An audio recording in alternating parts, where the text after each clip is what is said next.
and it's really severe. If you're 1.5 Tesla, you're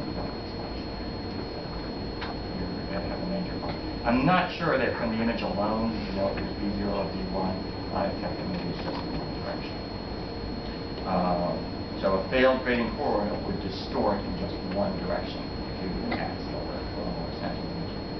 Scaphocephaly is a boat-shaped cranial synostosis. Sort of boat-shaped texture. So that would be it. Okay. What's the cause of the artifact indicated by the arrow? So looking here. B0, field inhomogeneity. Chemical shift, wrap around, RFB, Gibbs ring. So we should be able to.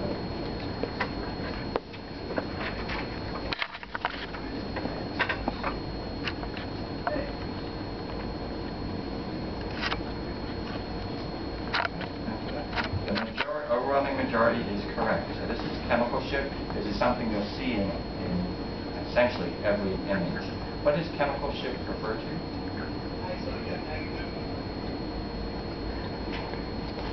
Sort of a spectroscopy term that's being carried over into another. So what does it refer to in spectroscopy? What does spectroscopy do?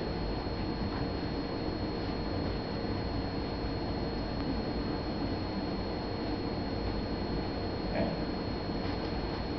like a spectrum, so we get a sort of waveform. So you put that brain in there, we're going to get a spectrum out of this voxel, single voxel spectroscopy. And they show various peaks. Now, you know, here's that choline peak, the Na peak, and so spectroscopy. Let's see. So in that map, so in that spectrum, what's the up-down direction? What's that? What do you graph it? What's in the up-down direction? Intensity, magnitude, the number of hydrogen protons bound to that particular object, choline or whatever. Again, this is 1948, MR spectroscopy, figuring out what stuff was made of, because what you're bound to affects if you're a hydrogen proton affector. And then what's the horizontal direction in spectroscopy? It's energy, isn't it? Look at what energy at what intensity. Not really. The intensity is up and down.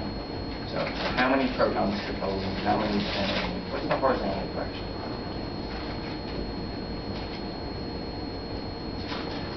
Measured in, to confuse things further, it's usually measured in parts per million. That's the frequency. So MR spectroscopy, you excite this volume of tissue. Let's forget about doing the single boxes. You excite your test tube full of stuff, and then you see what frequencies have the strength at each individual frequency that it resonates at. And your center frequency, what do you think your design is? Define your center frequency. You're the spectroscopist. It's probably an easy thing to calculate. Water. So just water, that'll be your center frequency. And then you could be above or below that, depending what your hydrogen protons are down to.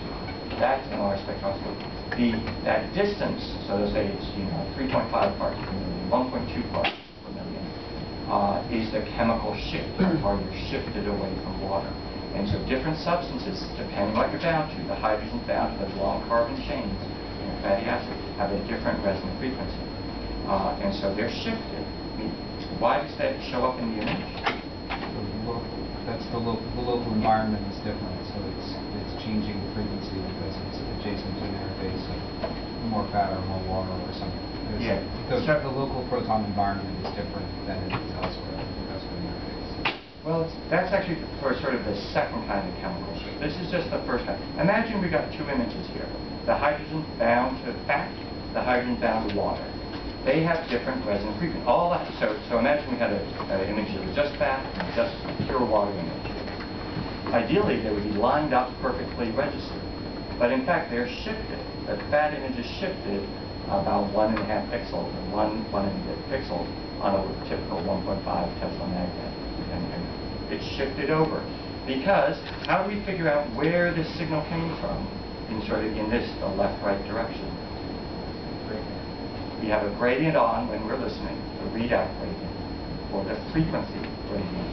And so while we're listening, we put a gradient across your body, and over here will be 62 megahertz, over here will be 64 megahertz. Or rather, the magnetic field will be different, say 1.4 Tesla here, 1.6 Tesla here. I'm magnifying this far more than it is. So you'll be slower over here, faster over here. That's the frequency direction. We have a fat image and a water image, but there's a 220 hertz difference just because of the chemical shift.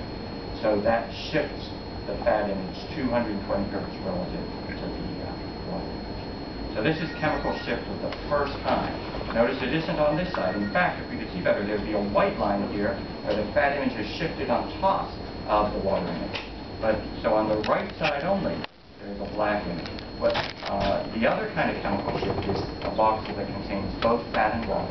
It happens in gradient echo images only, and it's where they're canceling each other, in and out of phase cancellation. That's chemical shift. The second kind, I don't have it right here.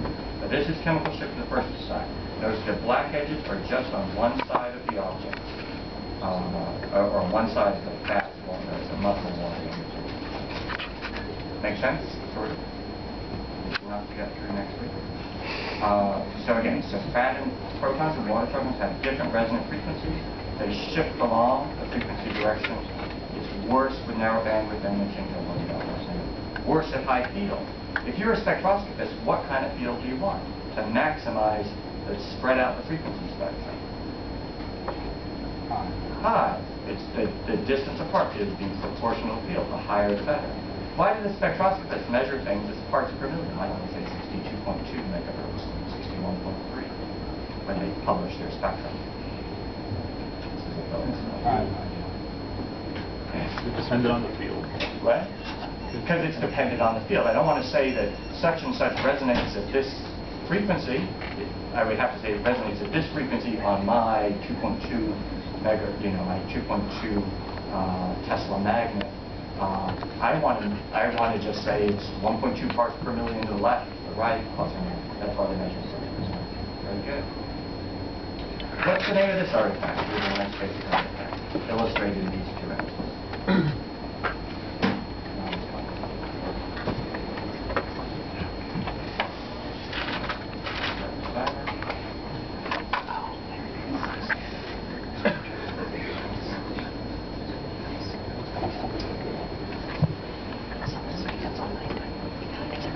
Wraparound. Just about everybody's getting wraparound, which is great. So this is wraparound artifact. Obviously, there weren't two patients here. The tip of the nose belongs over here. And this bit of breast is actually up here. So this is wraparound artifact. Wraparound artifact happens in the frequency direction or the phase direction? That's the question. Yeah. Phase is correct. So frequency, can you get rid of low frequencies and get rid of high frequencies and filter, so we only see a frequency in a narrow band? Is that something that sounds doable? Yeah, $10 buy a radio, it's doing it. So you only hear whatever, 97.7 or whatever. All the others are resonating, and all the other